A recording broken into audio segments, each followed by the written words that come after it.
Perto de Penela existem dois montes que distam entre si cerca de 2 quilómetros.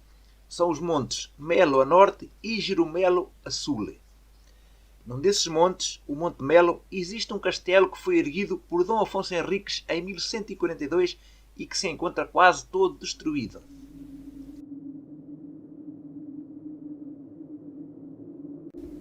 Diz uma lenda muito antiga que nesses montes habitaram dois irmãos, ferreiros do ofício. Esses irmãos eram gigantes e tinham o mesmo nome dos montes em que se haviam instalado.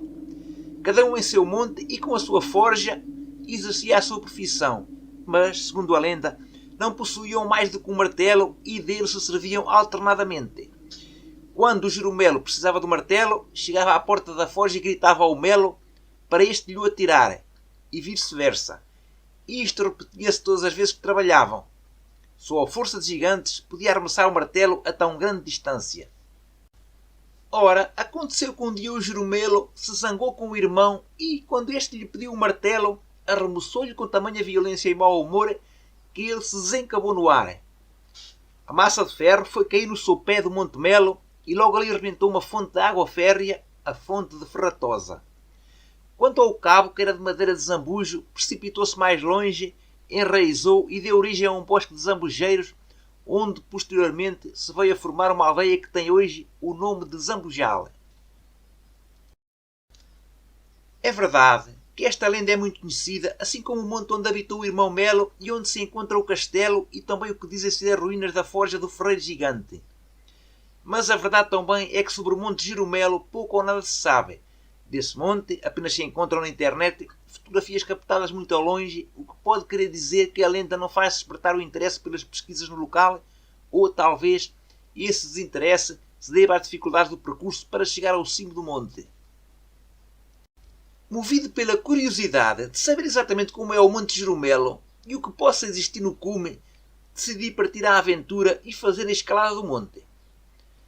Talvez encontre por lá alguns restos da forja ou da bigorna do Jerumelo. O martelo não vou encontrar a certeza, pois esse ficou soterrado no sopé do Monte Melo. Pensei, lembrando-me da lenda. A subida para o Monte Jerumelo é bastante íngreme, mas eu já estava habituado a fazer este tipo de escaladas e a perspectiva de encontrar no cimo algo que se relacionasse com a lenda aumentava o ânimo.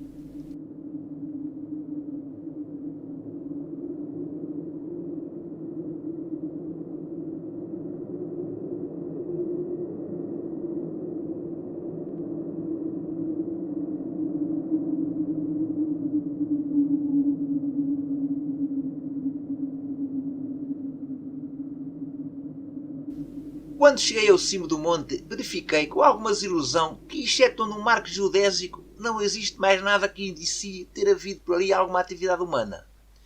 Apenas talvez uns socalcos que circundam a vertente oeste possam ter sido feitos por mão humana para o cultivo de alguma coisa em tempos remotos. Dada a pobreza dos solos ao redor do monte, fui levado a inclinar-me para essa hipótese, apesar da acentuada inclinação do terreno. Um pouco desiludido por não encontrar no cimo do monte nada que demonstrasse ter ali vivido um ferreiro, comecei a inclinar-me para a hipótese de a forja do Jerumelo ter estado instalada num daqueles socalcos que rodeiam o monte. O homem provavelmente viveria em alguma caverna onde teria a sua oficina instalada e isso não podia ser no cimo do monte, até porque a sua oficina teria que ter um acesso melhor do que aquele estreito carreiro que serpenteia até o cume. Na pequena aldeia situada no sopé do monte existe uma antiga estrada romana onde passavam outrora os cavaleiros romanos que, naturalmente, precisavam de ferrar os seus cavalos. Encontrava-me nestas cogitações quando o monte começou a ficar envolto num tenue manto de nevoeiro. Cansado pela subida, sentei-me no pequeno rebolo circular do marco geodésico e, deixando-me envolver pela quietude e silêncio do local, fechei os olhos e encostei a cabeça à parte cônica do marco, meditando sobre a história do local.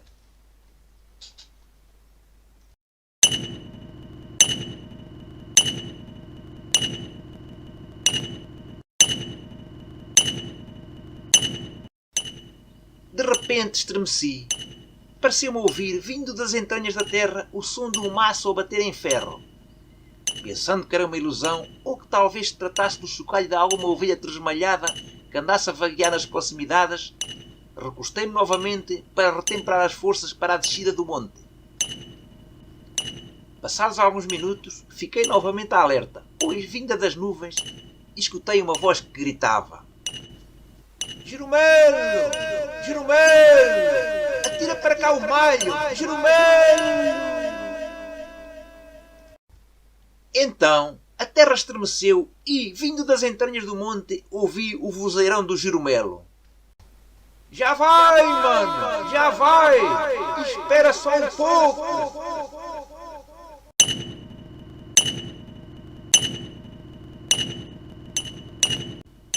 De novo escuto o barulho característico do malho a bater em ferro e, decorridos alguns minutos, outra vez a voz do Jeromelo. Aí vai o malho, mano! Aí vai ele!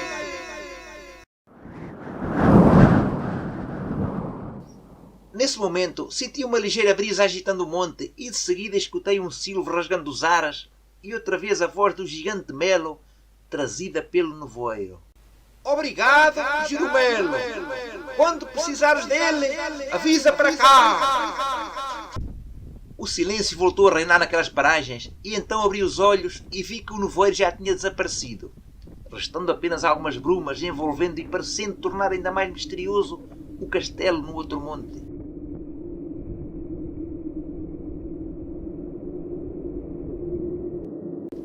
Iniciei a descida, muito satisfeito com aquele passeio pela natureza semi-selvagem do monte e também pela magnífica viagem através do tempo que acabava de fazer. Tinha estado muito perto dos ferreiros gigantes e escutar a sua voz ecoando pelas serranias em redor.